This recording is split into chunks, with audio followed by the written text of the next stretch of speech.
pembacaan tafsir Al-Misbah karya Abi Quraish Shihab. Sekarang ayat 3 dan 5 masih surat Al-Baqarah karena halamannya begitu tebal teman-teman, sampai 653. Baik, kita mulai. Bismillahirrahmanirrahim.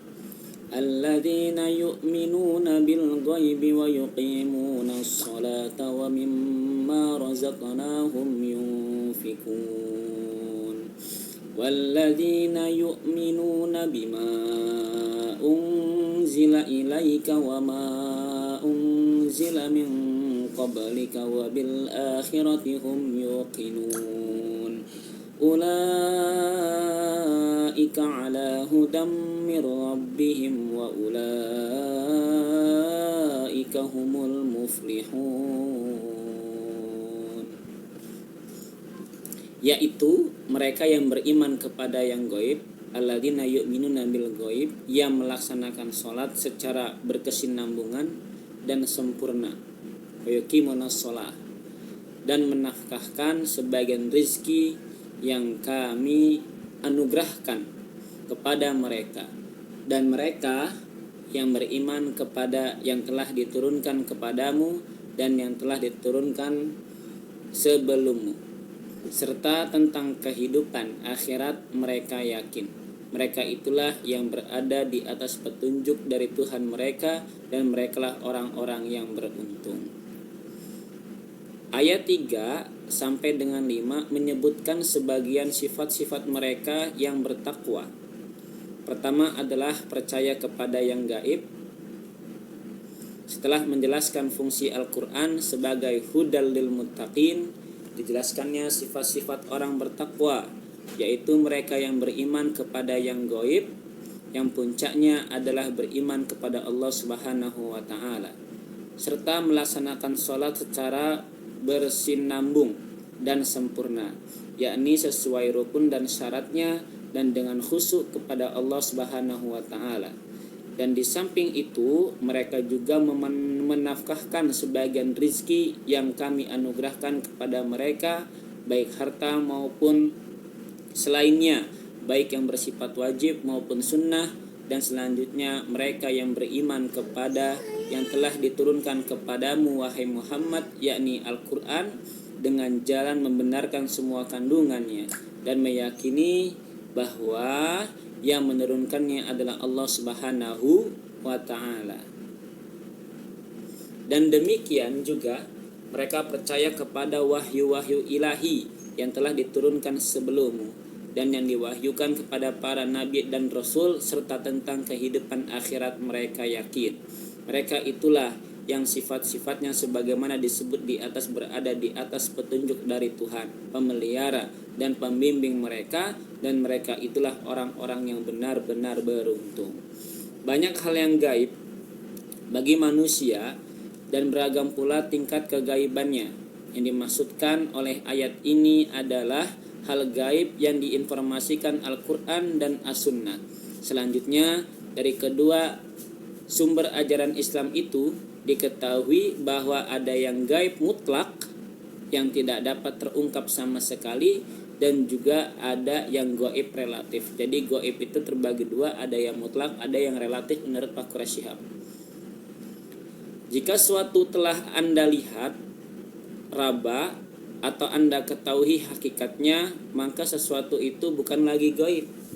Sebaliknya, jika Anda tidak tahu hakikatnya, tidak dapat melihatnya atau merabanya, dan ia diinformasikan oleh Al-Quran atau As-Sunnah, maka ia gaib dan menjadi objek iman. Jadi kita nggak bisa melihat nih, ya kan? Tapi diinformasikan oleh Quran dan Sunnah, maka objeknya adalah iman. Jika demikian, apa yang diimani pastilah sesuatu yang bersifat abstrak, tidak terlihat atau terjangkau. Puncaknya adalah percaya kepada wujud dan keesaan Allah, serta informasi-informasi darinya. Itu pula sebabnya ada yang memahami kata bil ghaib pada ayat di atas adalah Allah Subhanahu wa Ta'ala. Jadi ada ulama yang menafsirkan lafaz bil gaib itu dengan makna Allah. Sifat pertama orang bertakwa adalah percaya kepada Allah. Kalau Anda telah percaya kepada puncak itu dengan akal dan kalbu, hati Anda tanpa paksaan, maka apa yang informasikan olehnya itu terlepas. Apakah Anda tahu hakikatnya atau tidak tahu, Anda pasti tetap akan percaya. Apalagi sementara pakar, Anda harus percaya bukan karena Anda tahu, tetapi justru karena Anda tidak tahu. Ini keren kata-katanya ya. Iman kepada yang gaib adalah tangga yang dilalui untuk meningkatkan diri dari tingkat binatang yang tidak mengetahui kecuali yang dijangkau oleh panca inderanya, menuju ke tingkat kemanusiaan yang menyadari bahwa wujud jauh lebih besar dan lebih luas dari wilayah kecil dan terbatas yang dijangkau oleh indera atau alat-alat yang merupakan kepanjangan tangan dari indera. Keyakinan tentang yang gaib merupakan perpindahan yang sangat jauh dampaknya dalam gambaran manusia tentang wujud serta perasaannya dan tentang kekuasaan serta pengelolaan terhadap alam fisika dan metafisika. Keyakinan itu juga mempunyai dampak yang sangat jauh dalam kehidupannya di bumi ini, karena tidak sama keadaan siapa yang hidup dalam wilayah terbatas yang hanya dijangkau oleh inderanya dengan yang hidup di alam yang sangat luas yang dijangkau oleh nalar dan mata hatinya, serta menangkap gema dan kesan-kesan wujud yang luas itu di dalam lubuk hatinya. Demikian antara lain penjelasan Said Qutb. Ada juga yang memahami ayat di atas serta arti percaya dalam keadaan ia gaib, yakni tidak hadir di tengah orang banyak.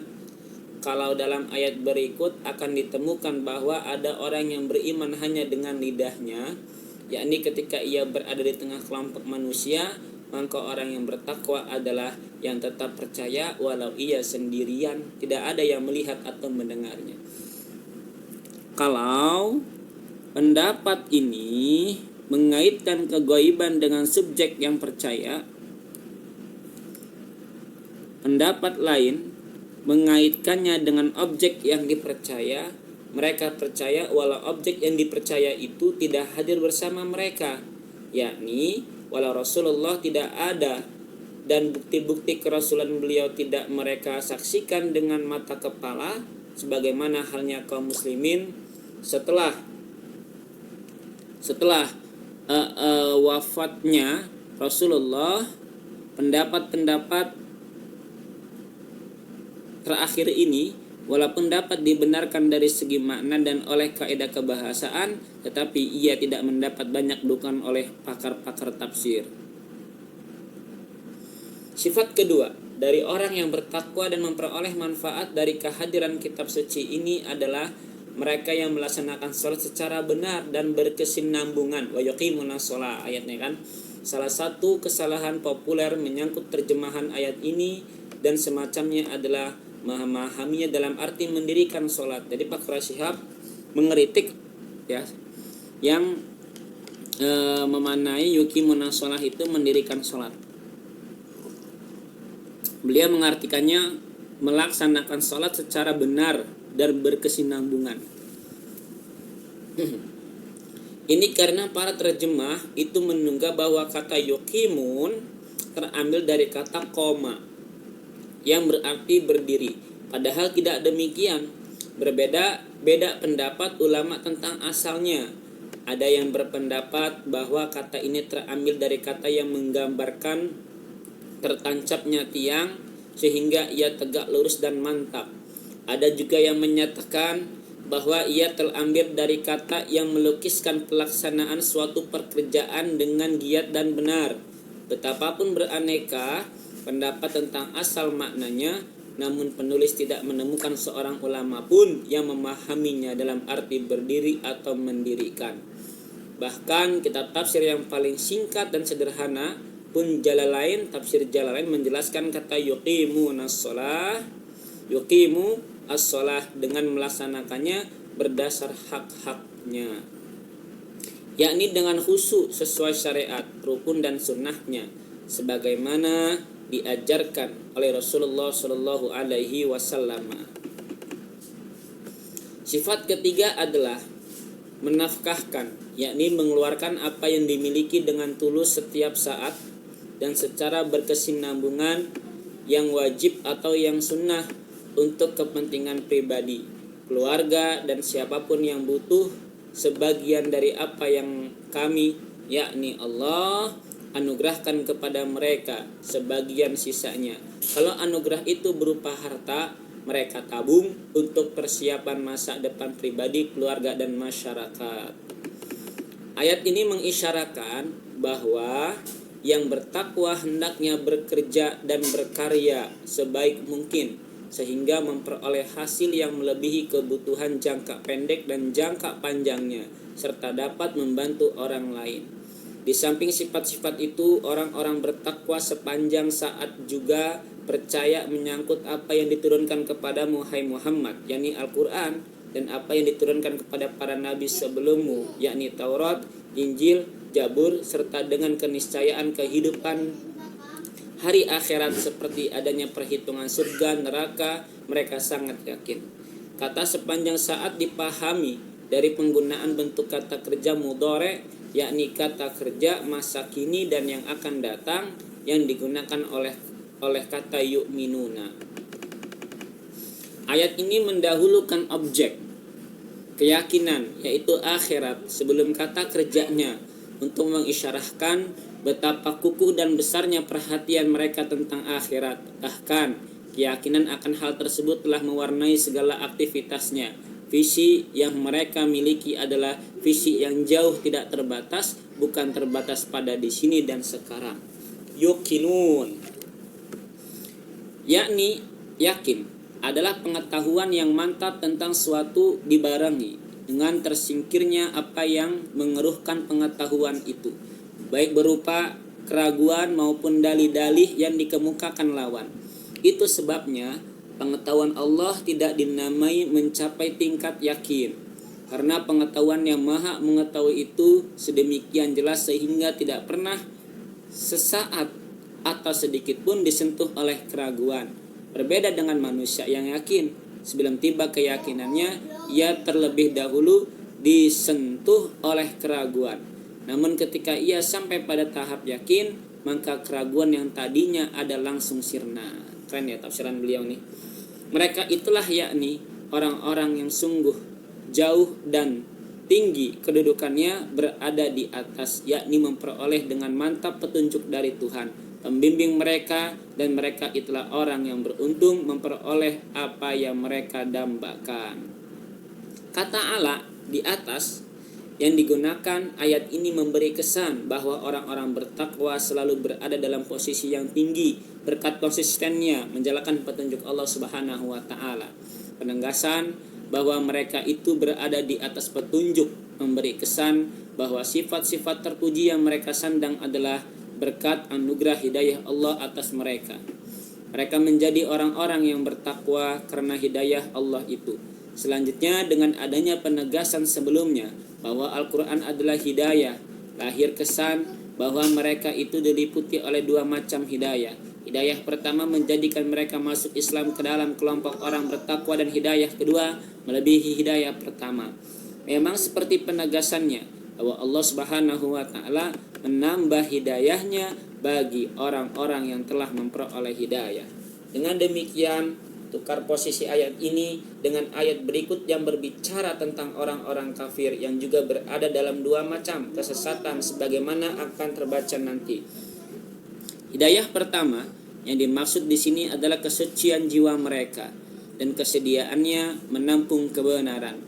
Ini mengantar mereka sadar akan kelemahan mereka serta kebutuhannya dan bimbingan yang berada di luar diri mereka, di luar jasmani, rasa dan akal mereka. Dari sini lahir kepercayaan tentang adanya wujud yang gaib yang dapat membantu, dan ini berakhir dengan keyakinan tentang wujud Allah Subhanahu wa taala serta bimbingannya. Sementara ulama berpendapat bahwa ayat 4 berbicara tentang kelompok lain dari orang-orang yang beriman. Kelompok pertama ditunjuk oleh ayat 3 adalah orang-orang bertakwa yang telah memeluk Islam setelah sebelumnya mereka adalah orang-orang musyrik.